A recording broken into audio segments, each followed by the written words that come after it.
Okay, let's unpack this. We've got some pretty extraordinary source material in front of us today. Really quite something. Yeah, it's intense. A very detailed, very speculative narrative. It maps out this whole vision of impending collapse, Yeah. political, economic, starting really local in Washington state, but going global. Right, all the way to global currency conflicts. It's quite a scope. Definitely a high voltage deep dive. Yeah. The source gives this highly charged picture, naming names, specific dates, talking about social engineering, using some extreme political language. I'm making these pretty radical financial forecasts. Exactly. So our goal here, just to be clear for you listening, isn't to say this is right or this is wrong.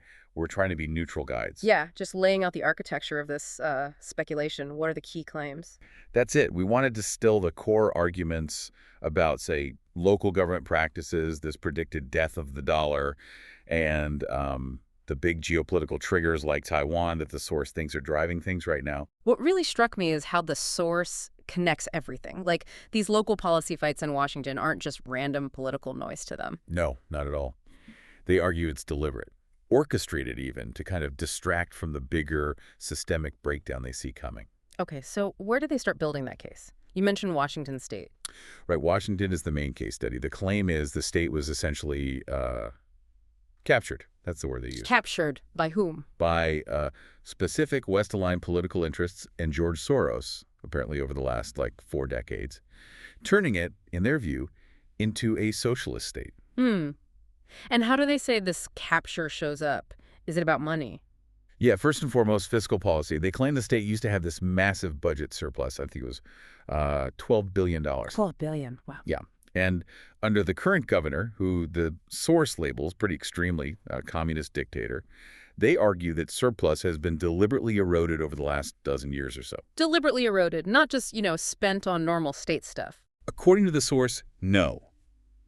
They argue it wasn't just, wasted, but channeled into social programs and mechanisms that actually further this capture idea, which leads right into their criticism of specific laws. Like the middle housing bill, I saw that mentioned. Exactly. The source calls that bill, point blank, a scam and a land grab.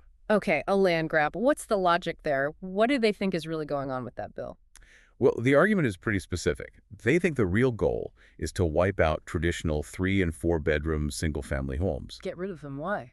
To replace them, they claim, mostly with smaller, 2-bedroom units. And the bigger picture, according to the source, is to force people into these denser developments. You know the term 15-minute cities? Right, I've heard that. Yeah. So pushing people into those, limiting private space, getting rid of yards, gardens, that sort of thing. It's about control, in their view. Control and centralization. Does that theme carry over into social issues too? Oh, absolutely. It's central to how they see Washington's social policy. They claim the state has been socially engineered, is the phrase, to become the center of homelessness in the United States. The center. That's a strong claim. Do they back that up? They make a very specific observation based on their experience. They say pretty much every single homeless person they've encountered over the last, say, 12 to 15 years was drug involved. That's their assessment. Okay. And that connects to other controversial policies they bring up. Yes. It leads into what they see as the state trying to be the final holdout for certain things, specifically abortion pills and, well, the source uses some very charged non-clinical language here regarding gender-affirming care. Right. I saw the phrase they use. It's important we note that's their terminology, not standard medical language. Absolutely. They use the phrase chop your dick off surgery and claim the state's support for these procedures amounts to, in their view, Munchhausen's by proxy. Again, very strong, very specific claims from the source. And the legal side of that, they mention new laws. Yeah, the claim is that new state laws give legal protection, like a sanctuary, for minors seeking these procedures, potentially without parental consent. And the source predicts this will cause a big spike in runaway issues in the state. It's quite a picture they're painting of the state's direction. What about the people making these laws, the legislators? How does the source view them? Pretty dismissively, honestly. They're called tools or normies, just kind of going along, not seeing the bigger picture. Normies. What's the evidence for that? It's kind of interesting, actually. They apparently looked at Twitter follower counts. Seriously? Yeah. They found most state legislators had fewer than 3,000 followers, which to the source means, terrible constituent engagement. Like they're completely out of touch with reality, especially the global forces the source thinks are really in play. Okay, so if we pull that first part together, the source is basically saying these local fights, housing, budgets, social policies, they're intense, sure, but they're almost like a sideshow. That's exactly the framing. Yeah. Engineered distractions, keeping the public and these normie politicians busy, while the real action, the big crisis, builds elsewhere. That's a huge leap, though, from, zoning laws in Washington to global collapse. How do they connect those dots? What's the bigger thing that makes all this local stuff irrelevant? Right, and here's where it gets really interesting. Because now we pivot hard to the global economy, specifically the predicted death of the dollar. The death of the dollar, okay. They forecast a specific event. They call it Repudiation Day. Yeah. And they expect it sometime this summer. Repudiation Day. Can you define that based on the source? What does that actually mean? So, according to this analysis, it's the moment when basically the rest of the world, central banks, major players, just collectively says nope to the U.S. dollar as the reserve currency. They just reject it? Yeah. They'll stop taking dollars for oil, for goods, whatever. They'll demand real stuff instead. Yeah. That's the source's phrase. And the core idea is that there's just no global political will anymore to prop up the dollar.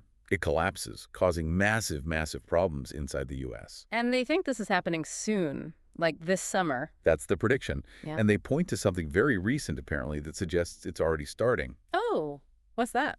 The source mentioned hearing about an event just yesterday, 5:40 p.m. their time. They claim the Chinese government dumped vast quantities of credit into its own system. Okay. And how does that link to the dollar collapsing? Well, the source sees a direct chain reaction. Yeah.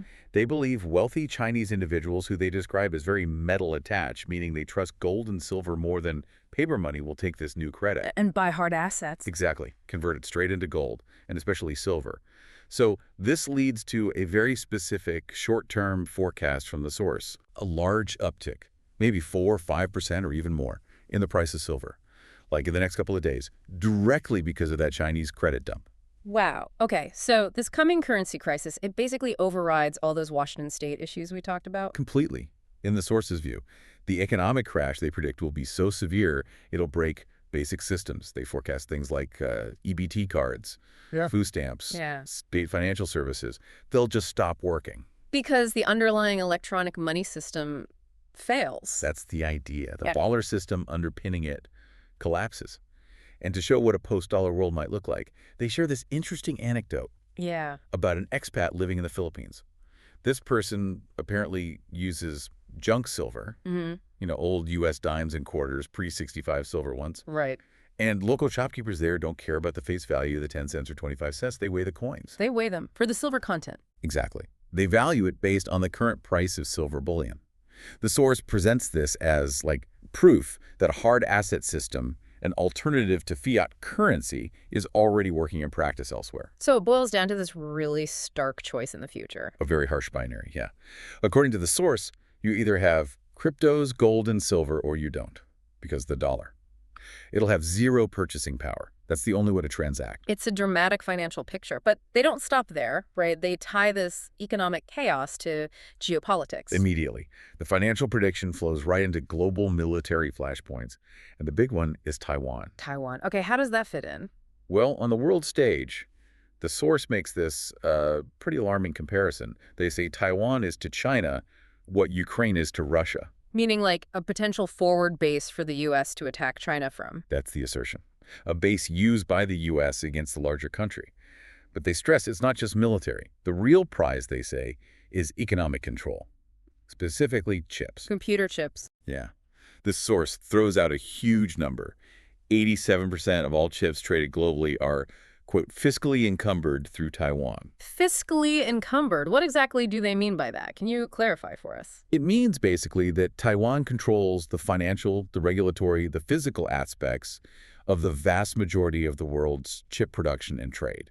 So if something happens to Taiwan, it freezes the global supply chain. Huge leverage. Colossal leverage, which is why that Chinese credit dump we talked about, the source suspects it's not just about metals, it's maybe a financial move before making a physical move on Taiwan. Preparing financially for the takeover. That's the speculation. And mixed into this, there's also a a pretty deep conspiracy claim about who's actually running Taiwan. Oh, really? Yeah, the source claims it's secretly run by this group they call Hazarians, Hmm. and alleges this group worked with both sides back in the Chinese Civil War, Chiang Kai-shek and Mao Zedong. Wow. Suggesting some kind of long-term hidden control over the whole region. That's the implication. But regardless of who's pulling the strings, the source points to something concrete. The behavior of big companies, like Apple. What are they doing? They're quietly, surreptitiously, bringing manufacturing back to the U.S. chip factories, specifically. Why? Because, the source says, they see what's coming. They know the global supply chain, especially the bit running through Taiwan, is about to get seriously disrupted or cut off. So the corporations get it, according to the source. They're preparing for this breakdown. While the political class, the normies, back in Washington State or wherever, are still caught up in what the source sees as, like, distractions or fantasy paradigms, climate policy, social issues, stuff that won't matter when the economy crashes. That's the core conflict they're highlighting then, the disconnect between corporate pragmatism and political obliviousness. Exactly, and the predicted outcome of this whole crisis is pretty stark. Yeah. The economic crash, especially the dollar collapse, will basically destroy the political system as we know it. Destroy it? How? Well, one example they give is kind of interesting. Things like illegal campaign donations coming electronically from overseas. Yeah. They become impossible because the dollar-based electronic transfer system itself is broken. So the financial collapse weirdly acts as this, like, forced cleanup of the political system. Huh. An unintentional consequence. Perhaps. Now, the source gives a pretty specific timeline for the emotional feel of this crisis. All right. They expect the peak intensity, the emotional peak of what they call the big ugly, Big ugly. at around the end of the first week of June. This June, so very soon. But the impact lasts longer. Oh, yeah. The source warns the depression that follows will last for years, and Okay. it's so bad it'll just wipe out big global entities, mention the World Economic Forum specifically. Wiped out? How? People just abandon them. Yeah, the idea is when people are focused purely on survival, these big international organizations just become irrelevant. People naturally turn away. So it's this incredibly disruptive binary view. Oblivious politicians versus unavoidable global finance trends that just sweep everything away. That's the core conflict presented. Those preparing for system failure versus those stuck in the dying paradigm. So what does this all mean? I mean, where does this source leave us? Well, it leaves us with a pretty fundamental question, doesn't it? If our political systems, the things we argue about every day, are really just built on the foundation of a stable currency. And if that foundation crumbles? Right. If the dollar system dying really does take down the whole political structure, what kind of real change is possible then? And could that chaos, that breakdown, actually lead to what the source calls maximum novelty, a totally new way of organizing things? A provocative thought indeed. Will the death of the money system force a level of change we can barely imagine? That's the question the source puts out there for you to think about.